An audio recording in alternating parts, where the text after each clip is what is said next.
आज जब हम एनवायरनमेंट की बात करते हैं तो अक्सर उसे एक अलग इश्यू के रूप में देखते हैं, जैसे क्लाइमेट चेंज, पॉल्यूशन या एक्टिविज्म। लेकिन पंकज जैन, जिन्होंने धार्मिक इकोलॉजी पर काम किया, उस आइडिया पर काम किया है, वो कहते हैं कि ये नज़रिया इंडियन ट्रेडिशनल कम्युनिटीज़ पर लागू नहीं होता। वो इंडिया में दो तरह के एनवायरमेंटल रिस्पॉन्सेज की बात करते हैं। एक है modern, urban, English speaking India, जो सेव द प्लैनेट जैसी लैंग्वेज यूज़ करता है। और दूसरा है रूरल वर्नाक्युलर ट्रेडिशनल इंडिया, जहाँ एनवायरनमेंट कोई कैंपेन नहीं बल्कि रोज़मर्रा की ज़िंदगी का हिस्सा है। पंकज जैन कहते हैं कि गाँव के लोग एनवायरमेंटल एथिक्स या इकोलॉजी जैसे भारी भरकम शब्दों में नहीं सोचते। उनके लिए एक ही शब्द होता है, दैट इज़ धर्मा और धर्म। धर्म का मतलब सिर्फ रिलीजन नहीं बल्कि जिम्मेदारी, मर्यादा, संतुलन और रूल्स भी है। यहाँ इंसान और प्रकृति के बीच सब्जेक्ट और ऑब्जेक्ट का नाता नहीं होता, बल्कि दोनों एक ही होते हैं, दोनों एक ही जीवन व्यवस्था का हिस्सा होते हैं।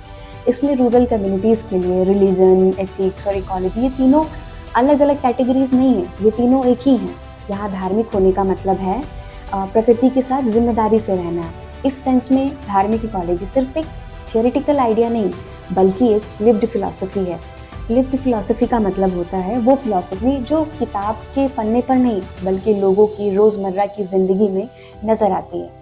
और इसलिए अगर हम इकोलॉजी को धर्मा के रूप में समझे तो एनवायरमेंटल रेस्टोरेशन सिर्फ पॉलिसी का सवाल नहीं रहता बल्कि जीने का तरीका भी बन सकता है।